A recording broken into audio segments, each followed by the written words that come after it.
We now await the policy response from the White House. What is it? Well, Tyler, we're starting to see some glimmers of what that could look like, and there are a bunch of ideas being put up on the board. Democratic Senator Joe Manchin has called for permitting reform to spur U.S. production here.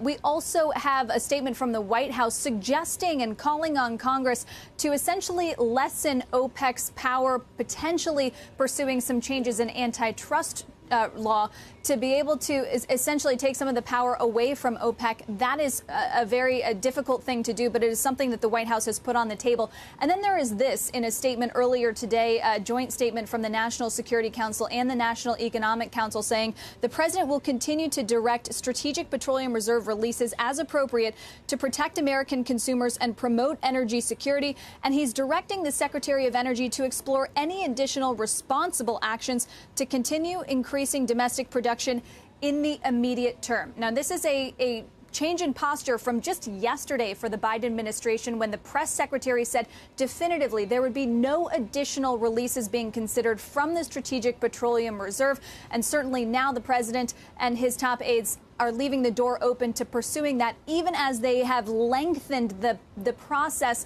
for the existing drawdown into November. That was supposed to end this month, but now it's going to be ending after the midterm elections.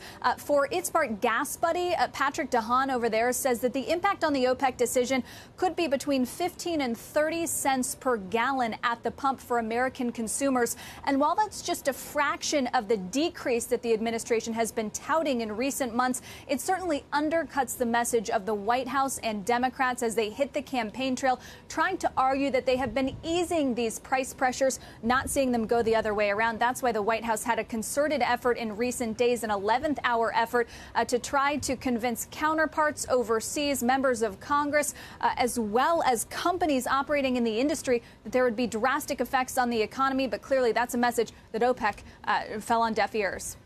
All right, Kayla Tausche, thank you very much. And you'll be watching all day for the reaction from the White House. Kayla Tausche, thank you.